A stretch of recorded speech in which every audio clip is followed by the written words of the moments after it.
रुको, बस एक क्षण के लिए रुको, आंखें बंद करो और सोचो, तुम कहाँ थे जन्म से पहले।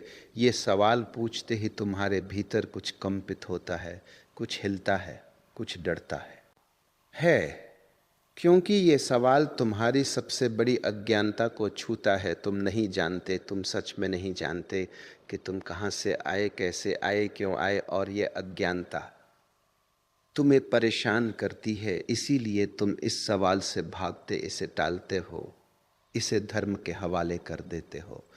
तुम कहते हो परमात्मा ने भेजा, ईश्वर की इच्छा थी, और इस तरह तुम एक बहुत गहरे, बहुत जरूरी, बहुत क्रांतिकारी सवाल से पलायन कर लेते हो।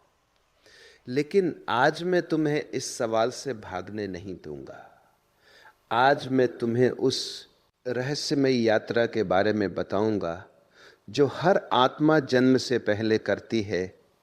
वह यात्रा जो तुम्हारी स्मृति में नहीं है, लेकिन तुम्हारी चेतना में कहीं गहरे दबी हुई है। वह यात्रा जो तुम्हें समझ में आ जाए तो तुम जीवन को एकदम अलग नज़रिए से देखने लगोगे। ये कोई धार्मिक प्रवचन नहीं है, ये कोई अंधविश्वास नहीं है, ये विज्ञान है, दर्शन है, और सबसे बढ़कर ये तुम्हारी अपनी कहानी है। हर इंसान की कहानी। जब तुम थे लेकिन इस रूप में नहीं थे, जब तुम्हारा नाम नहीं था, शरीर नहीं था, परिवार नहीं था, लेकिन फिर भी तुम थे। मित्रों, जन्म से पहले की यात्रा को समझना इसलिए जरूरी है क्योंकि जब तक तुम नहीं जानते कि तुम कहाँ से आए, तब तक तुम यह भी नहीं जान सकते कि तुम कहाँ जा रहे हो। और जब तक तुम्हें ये नहीं पता कि तुम कहाँ जा रहे, तब तक तुम्हारा यह पूरा जीवन एक भटकाव है, एक दुर्घटना है, एक संयोग है। लेकिन जीवन संयोग नहीं है।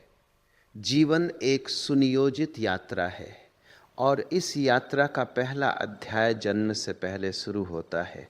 ओम, तो चलो शुरू करते हैं इस अद्भुत यात्रा को। लेकिन पहले एक बात जो मैं बताने जा रहा हूं, उसे किसी एक परंपरा से, किसी एक धर्म से मत जोड़ो। ये ज्ञान सार्वभौमिक है। हिंदू धर्म में भी यही है, बौद्ध धर्म में भी यही है, सूफी परंपरा में भी यही है, और आधुनिक विज्ञान भी इसकी ओर धीरे धीरे बढ़ रहा है। सबसे पहले यह समझो कि मृत्यु और जन्म एक ही सिक्के के दो पहलू है। जिस तरह दिन के बाद रात आती है और रात के बाद दिन, उसी तरह मृत्यु के बाद जन्म आता है और जन्म के बाद मृत्यु। ये एक चक्र है, एक लय है, एक प्रवाह है।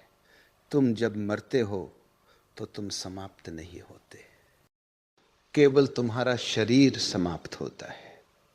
तुम्हारी चेतना, तुम्हारी आत्मा, तुम्हारा अस्तित्व एक नई यात्रा पर निकल पड़ता है। और ये नई यात्रा ही जन्म से पहले की यात्रा है। लेकिन चेतना क्या है, ये समझना जरूरी है, क्योंकि बिना इसे समझे बाकी सब समझ नहीं आएगा। चेतना वो है जो तुम्हें ये एहसास कराती है कि तुम हो। वो जागरूकता, वह अनुभव, वो उपस्थिति, यही चेतना है। जब तुम सोते हो तो शरीर सोता है, लेकिन कुछ होता है जो जागता रहता है। वो तुम्हारी सांसें चलाता है, वो तुम्हारी सांसें चलाता है, वो तुम्हारे हृदय को धड़काता रहता है। वही चेतना है। और ये चेतना अमर है, न बनाई जा सकती है, न नष्ट की जा सकती है। यही भौतिकी का सबसे मूल नियम भी कहता है। ऊर्जा न तो बनती है, नष्ट होती है, केवल रूप बदलती है। चेतना भी ऊर्जा है, और वह भी केवल रूप बदलती है। जब कोई मरता है तो उसकी चेतना शरीर से निकलती है। ये कैसे होता है, इसके बारे में दुनिया भर में अनुसंधान हुए। मृत्यु के निकट के अनुभव, जिन्हें अंग्रेजी में निकट मृत्यु अनुभव कहते हैं, लाखों लोगों ने अनुभव किए हैं, और उन सभी के अनुभव नल तक एक जैसे हैं। वे कहते हैं एक प्रकाश दिखता है, एक असीम शांति होती है, शरीर से बाहर होने का अनुभव होता है, और एक गहरा प्रेम। एक गहरा आनंद जो किसी भी सांसारिक सुख से कहीं अधिक होता है, ये सब क्या है? ये उस जगत की झलक है जहाँ आत्मा जन्म से पहले और मृत्यु के बाद रहती है। अब मैं तुम्हें उस जगत के बारे में बताता हूँ। तुम्हारे माता पिता सहयोग से नहीं चुने गए, तुम्हारा परिवार, तुम्हारी परिस्थितियाँ, तुम्हारी चुनौतियाँ, ये सब संयोग नहीं है। इन सब की एक योजना थी जो तुम्हारी आत्मा ने स्वयं बनाई थी। ये सुनकर तुम चौंक जाते हो। तुम कहते हो, ये कैसे हो सकता है? मैंने इतने कष्ट क्यों चुने? मैंने इतनी कठिनाइयाँ क्यों चुनी?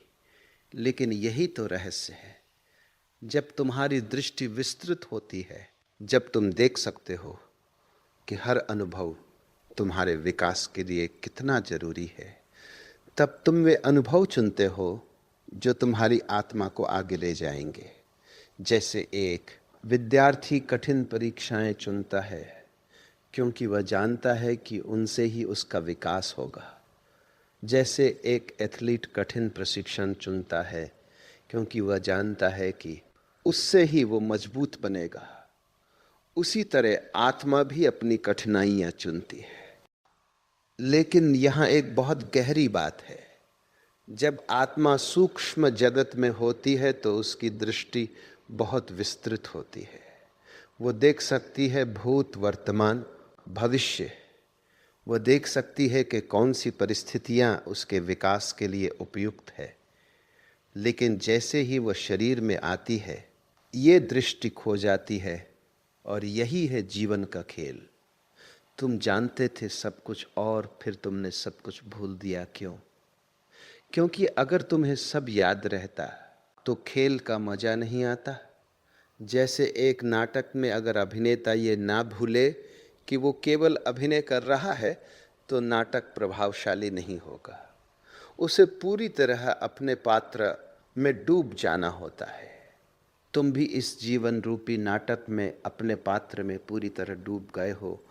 और यही है माया, यही है भूलने का रहस्य, यही है अज्ञान जिसके बारे में वेदांत बात करता है। अब मैं तुम्हें उस प्रक्रिया के बारे में बताता हूँ जिससे आत्मा एक नया जन्म चुनती है। ये प्रक्रिया बहुत जटिल है, बहुत रहस्यमयी है, लेकिन इसे समझना ज़रूरी है। जब आत्मा अपने पिछले जीवन की समीक्षा कर लेती है तो वो एक प्रकार के विश्राम में चली जाती है। कुछ आत्माएं बहुत लंबे समय के लिए इस विश्राम में रहती है। उस जगत को विभिन्न परंपराओं में विभिन्न नामों से पुकारा गया है। हिंदू धर्म में उसे सूक्ष्म लोक कहते हैं, बौद्ध धर्म में बारडो, ईसाइयत में परलोक, इस्लाम में आलम बरजक। लेकिन सब एक ही चीज़ की बात कर रहे हैं। वो एक ऐसा आयाम है जो इस भौतिक जगत के साथ साथ अस्तित्व में है, लेकिन हमारी साधारण इंद्रियों से दिखता नहीं। जिस तरह रेडियो तरंगे हमेशा चारों ओर होती है, लेकिन हम उन्हें तभी सुन सकते हैं जब हमारे पास रेडियो हो, उसी तरह वह जगत हमेशा यही है, लेकिन हम उसे तभी देख सकते हैं जब हमारी चेतना उस आवृत्ति पर हो। जब कोई आत्मा शरीर छोड़ती है तो वह इस सूक्ष्म जगत में प्रवेश करती है। और वहाँ क्या होता है? वहाँ उसका पूरा जीवन एक फिल्म की तरह सामने आता है। हर पल, हर घटना, हर विचार, हर भावना, सब कुछ, और वह आत्मा उसे देखती है। लेकिन इस बार एक साक्षी की तरह, एक दर्शक की तरह। और इस जीवन समीक्षा में वह आत्मा समझती है कि उसने क्या गलत किया, क्या सीखा, क्या नहीं सीखा। ये कोई न्याय नहीं है, ये कोई दंड नहीं है, ये केवल एक समझ है, एक जागरूकता है। बहुत से लोग जिन्होंने मृत्यु के निकट अनुभव किए हैं वे यही बताते हैं। वे कहते हैं कि उन्होंने अपना पूरा जीवन देखा और वे न केवल अपनी भावनाएं महसूस कर रहे थे बल्कि उन लोगों की भावनाएं भी महसूस कर रहे थे जिनके साथ उन्होंने व्यवहार किया था। जब उन्होंने किसी को दर्द दिया था तो वे उस दर्द को महसूस कर रहे थे, और जब उन्होंने किसी को प्रेम दिया था तो वे उस प्रेम को महसूस कर रहे थे। यह है कर्म का वास्तविक नियम। ये कोई बाहरी दंड नहीं है, ये एक आंतरिक समझ है। जब आत्मा ये सब देखती है तो वो स्वयं समझती है कि उसे अगले जीवन में क्या करना है, क्या सीखना है, क्या पूरा करना है। और यहाँ से शुरू होती है जन्म से पहले की असली योजना। सुनो इसे ध्यान से, क्योंकि ये बहुत महत्वपूर्ण है। तुम इस जीवन में सहयोग से नहीं आए।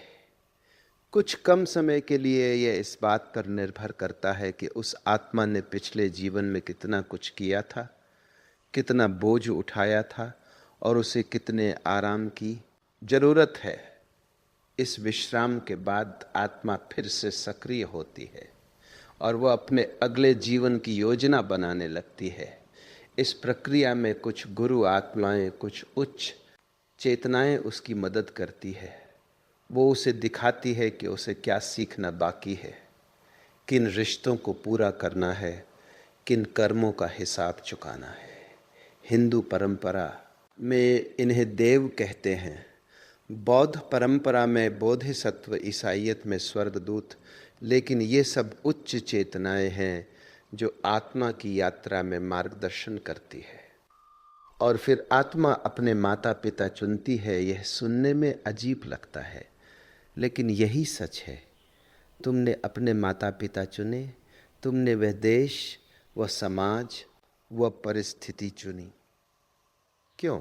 क्योंकि तुम्हारे माता पिता के साथ तुम्हारे गहरे कार्मिक संबंध थे। शायद पिछले कई जन्मों में तुम उनके साथ किसी न किसी रूप में जुड़े रहे हो।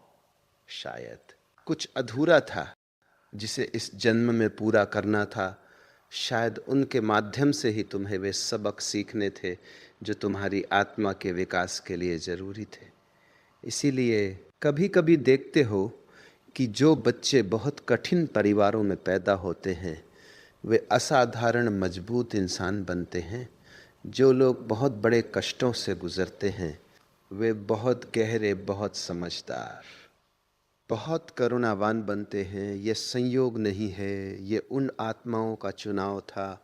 और यहाँ एक और रहस्य है, तुमने केवल अपने माता पिता नहीं चुने, तुमने अपने भाई बहन चुने, अपने मित्र चुने, अपने शत्रु चुने, अपनी प्रेमिका या प्रेमी चुने। जो लोग तुम्हारे जीवन में महत्वपूर्ण है वे सब सहयोग से नहीं आए। उन सबके साथ तुम्हारे आत्मिक संबंध थे जो इस जन्म में एक नए रूप में प्रकट हुए। इसीलिए कभी कभी तुम किसी अजनबी से मिलते हो और लगता है ये तो जाना पहचाना है, ये वही आत्मिक पहचान है, वह स्मृति जो अवचेतन में कहीं गहरे दबी है। और इसीलिए कभी कभी किसी से पहले मुलाकात में ही बहुत गहरा प्रेम होता है। प्रेम में पड़ते ही लगता है जैसे इसे तो सदियों से जानता हूँ। यही है आत्माओं की पहचान, यही है पूर्व जन्म के संबंधों की झलक। अब मैं तुम्हें उस क्षण के बारे में बताता हूँ जब आत्मा शरीर में प्रवेश करती है। ये एक बहुत महत्वपूर्ण क्षण है।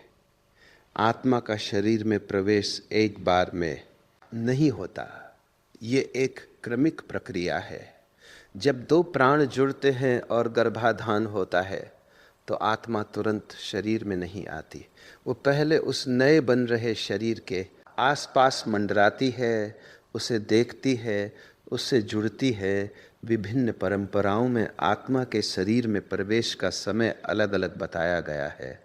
कुछ कहते हैं गर्भाधान के समय, कुछ कहते हैं 3 महीने बाद, कुछ कहते हैं 7 महीने बाद। लेकिन सच यह है कि यह एक क्रमिक प्रक्रिया है। आत्मा धीरे धीरे शरीर में समाती है जैसे सूर्य धीरे धीरे उगता है। और जब आत्मा शरीर में पूरी तरह प्रवेश करती है तो वह अपनी पिछली यादें खोने लगती है। ये भूलने की प्रक्रिया भी क्रमिक है। जन्म के समय बच्चा अभी भी उस जगत से बहुत करीब होता है। इसीलिए छोटे बच्चे कभी कभी ऐसी बातें कहते हैं जो चौंका देती है। वे पिछले जन्म की बातें करते हैं। वे ऐसे लोगों के बारे में बताते हैं जिन्हें वे इस जन्म में कभी नहीं मिले। दुनिया भर में ऐसे हजारों मामले दर्ज हैं जहां छोटे बच्चों ने पिछले जन्म की बहुत सटीक जानकारियां दी है, और जब इन्हें जांचा गया तो वे सच निकले। वर्जीनिया विश्वविद्यालय के डॉक्टर यान स्टीवेंसन ने 3000 से अधिक ऐसे मामलों का अध्ययन किया और उन्होंने पाया कि इनमें से बहुत से मामले सत्य थे। ये क्या है?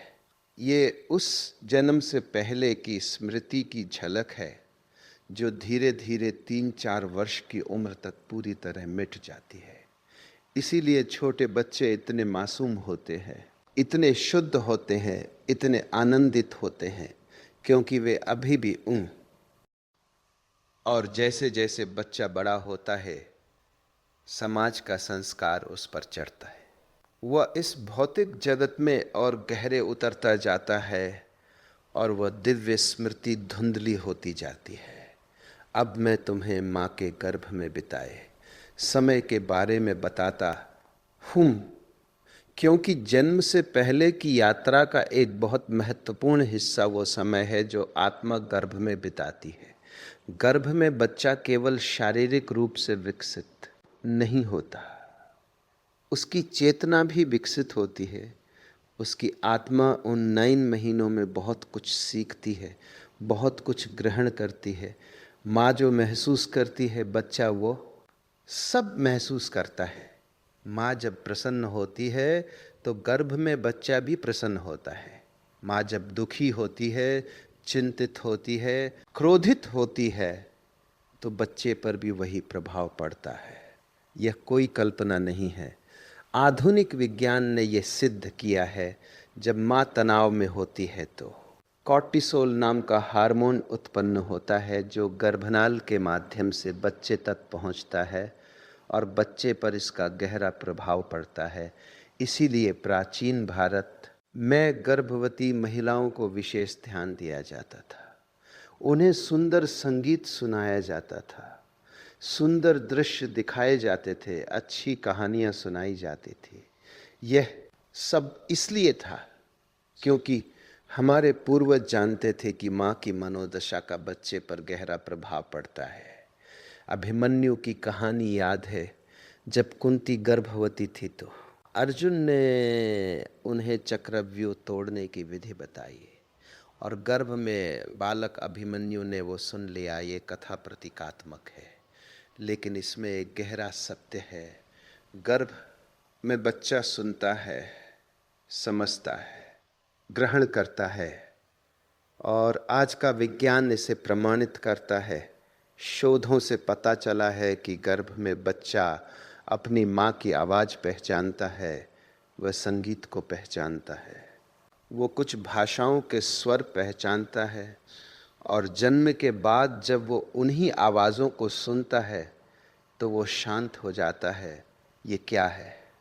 ये गर्भ में बिताए समय की स्मृति है। ये जन्म से पहले की यात्रा का एक हिस्सा है। अब मैं तुम्हें एक और गहरे रहस्य की ओर ले चलता हूँ। जन्म से पहले आत्मा केवल अगले जन्म की योजना नहीं बनाती, वह अपने उद्देश्य भी तय करती है। हर आत्मा एक विशेष उद्देश्य के साथ जन्म लेती है, और यह उद्देश्य तुम्हारे भीतर कहीं गहरे छुपा है। तुम्हें ये याद नहीं है, लेकिन तुम्हारे भीतर एक गहरी पुकार है, एक गहरी तड़प। कभी कभी तुम्हें लगता है कि ये जीवन बस इतना ही नहीं है, कुछ और है जो मुझे करना है। यही वो उद्देश्य की पुकार है जो तुम्हारी आत्मा ने जन्म से पहले तय किया था।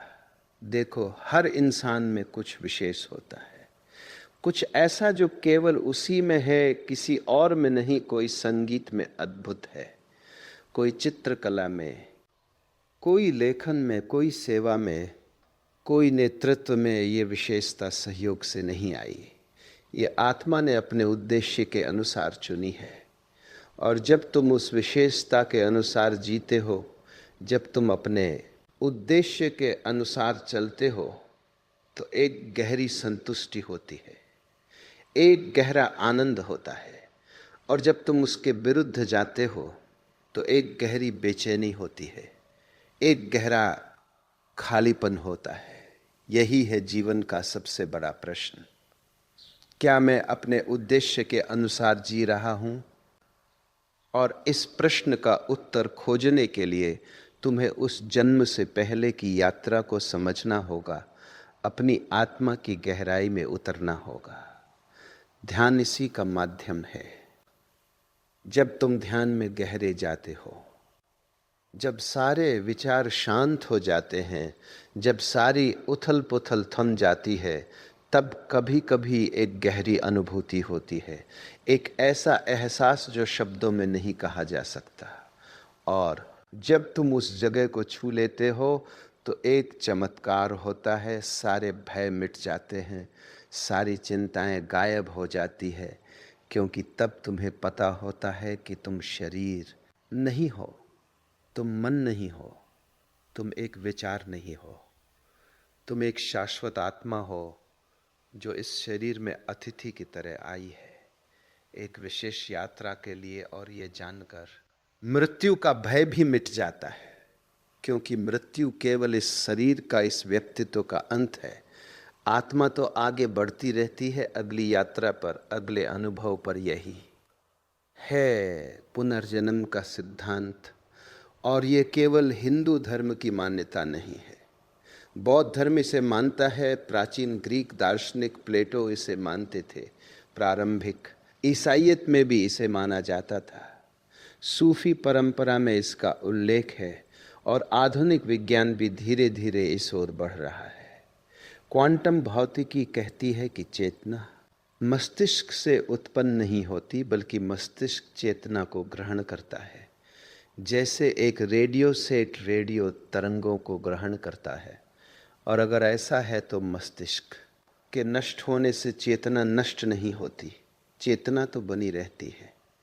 ये बहुत बड़ी बात है, ये सारे पदार्थवादी दर्शन को चुनौती देती है।